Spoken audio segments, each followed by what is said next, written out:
പശ്ചിമ ബംഗാളിന്റെ ആദ്യ ബി.ജെ.പി. മുഖ്യമന്ത്രി സുവേന്ദു അധികാരി ഇന്ന് സത്യപ്രതിജ്ഞ ചെയ്യുകയാണ്. ബ്രിഗേഡ് പരേഡ് ഗ്രൗണ്ടിലാണ് സത്യപ്രതിജ്ഞ.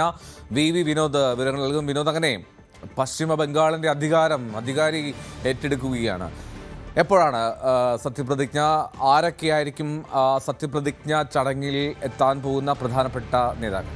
എൽദോ, ചരിത്രത്തിൽ ആദ്യമായാണ് പശ്ചിമ ബംഗാളിൽ ബി.ജെ.പി. സർക്കാർ അധികാരത്തിൽ വരുന്നത്. സുവേന്ദു അധികാരി മുഖ്യമന്ത്രിയായി സത്യപ്രതിജ്ഞ ചെയ്യും. ഇന്ന് രാവിലെ 10 മണിക്ക് ബ്രിഗേഡ് പരേഡ് ഗ്രൗണ്ടിലാണ് സത്യപ്രതിജ്ഞാ ചടങ്ങുകൾ നടക്കുക. പ്രധാനമന്ത്രി നരേന്ദ്രമോദി ഉൾപ്പെടെയുള്ളവർ ഈ ചടങ്ങിന് സാക്ഷ്യം വഹിക്കാനെത്തും.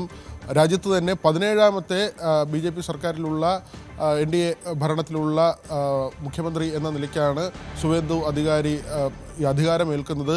റൈറ്റേഴ്സ് ബിൽഡിംഗ് ആയിരിക്കും അദ്ദേഹത്തിൻ്റെ ഓഫീസ്. നേരത്തെ മമതാ ബാനർജി ഉപയോഗിച്ചിരുന്ന സെക്രട്ടേറിയറ്റ് ആയിരിക്കില്ല, മറ്റൊരു ഓഫീസിലായിരിക്കും സുവേന്ദുവിൻ്റെ പ്രവർത്തനം നടക്കുക. പശ്ചിമ ബംഗാളിനെ സംബന്ധിച്ച് ബി.ജെ.പി. വലിയ നേട്ടമായി തന്നെയാണ് ഈ വിജയത്തെ ഉയർത്തിക്കാട്ടുന്നത്. 294 അംഗ നിയമസഭയിൽ 209 സീറ്റുകൾ നേടിയാണ് മൃഗീയ ഭൂരിപക്ഷത്തോടുകൂടി ബി.ജെ.പി. അധികാരത്തിലെത്തുന്നു. അതോടൊപ്പം തന്നെയാണ് ഈ മന്ത്രിസഭയുമായി ബന്ധപ്പെട്ട ചില വിവരങ്ങൾ, ആരൊക്കെ മന്ത്രിസഭയിൽ ഉണ്ടാകും എന്നത് സംബന്ധിച്ചുള്ള ചില സൂചനകൾ കൂടി വരുന്നുണ്ട്.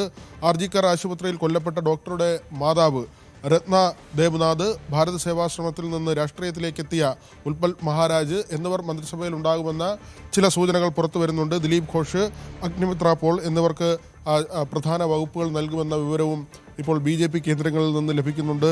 നിസിത് പ്രാമാണിക്, അർജുൻ സിംഗ്, രൂപ ഗാംഗുലി തുടങ്ങി മുതിർന്ന നേതാക്കളും മന്ത്രിസഭയിൽ ഉണ്ടാകും എന്ന വിവരങ്ങൾ തന്നെയാണ് പുറത്തു വരുന്നത്.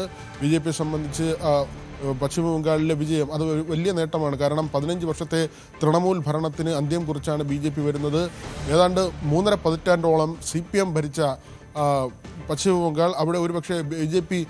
എപ്പോഴെങ്കിലും അധികാരത്തിലെത്തുമോ എന്ന തരത്തിലുള്ള ഒക്കെ സംശയമുണ്ടായിരുന്നു, അല്ലെങ്കിൽ അത്തരത്തിൽ ചോദ്യങ്ങൾ ഉയർന്നിരുന്നു. അതെല്ലാം അപ്രസക്തമാക്കിക്കൊണ്ടാണ് ബി.ജെ.പി. ഇപ്പോൾ വലിയ തേരോട്ടം നടത്തിയിരിക്കുന്നത്. എൽദോ, ബി.ജെ.പിയുടെ ചരിത്ര ദിനമാണ് ബംഗാളിൽ നിന്ന്. സുവേന്ദു അധികാരി മുഖ്യമന്ത്രിയെ സത്യപ്രതിജ്ഞ ചെയ്യാൻ പോവുകയാണ്. അതൊരു വൻ സംഭവമാക്കി മാറ്റും ബി.ജെ.പി. എന്ന കാര്യത്തിൽ സംശയമില്ല. പ്രധാനമന്ത്രി നരേന്ദ്രമോദി ഉൾപ്പെടെയുള്ളവർ ബംഗാളിലേക്ക്, കൊൽക്കത്തയിലേക്ക് എത്തുകയാണ്. വി വിനോദാണ് ചേർന്നത്.